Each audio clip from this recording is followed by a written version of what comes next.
Апрель айынан тарта унааны кайрадан каттоодон өткөрүү үчүн айдоочунун капчыгына бир топ жеңил шарттар каралган. Анда ар бир төлөмдүн баасы 10 эсеге төмөн эсептелмекчи.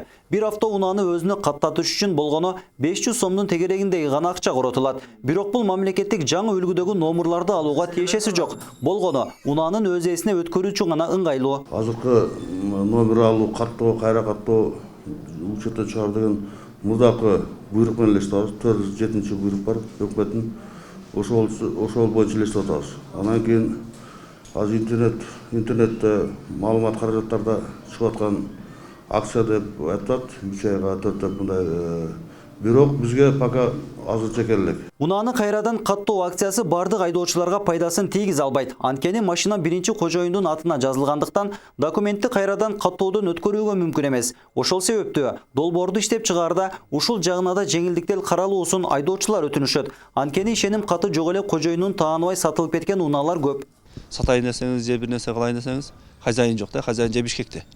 Аны издеп табыш үчүн эми балким өтүп кеткен болсо, эми ошого бир жакшы бир жеңилдетүүлөрдү коюп берсе жакшы болот. Ушу 2 айдын ичинде ушу мисалы өзүң атыңа өтүзүп алган ушул мойдон эле калып калса, эми 2-3 хозяин болбой, мисалы машина урдалган болбой, андай бир жакшы болот эле дейм да. Эгерде ар бир айдоочу унаасын өзүнүн жеке менчигине каттатса, анда жол эрежесин бузгандарды аныктоо оңойго турат. Мурункудай издөөгө алуу убакыт коротпой, айдоочунун жашаган аймагына административдик айыпты электрондук түрдө жиберүүгө жол ачылат. 3 айга созулган бул жеңилдиктер менен коопсуз шаар долбооруна пайдасын берет деген ишенимдер бар. Автоунааларды менчикти өзүнө өткөрүү боюнча 2 апрелден күчүнө кирет. 3 ай бою баягы арзандатылган баада жакшы абал болду. Баягы жол кырсыгын жасап качып кеткен автоунааларды, кылмыш кылган автоунаалардын мамлекеттик белгилерин издеп табууга оңой. Ошо дайректный боюнча барып, мурун ишеним каттары боюнча каттоодо болчу эле. Азыркы убакта издөө табыш кыйын болуп аткан.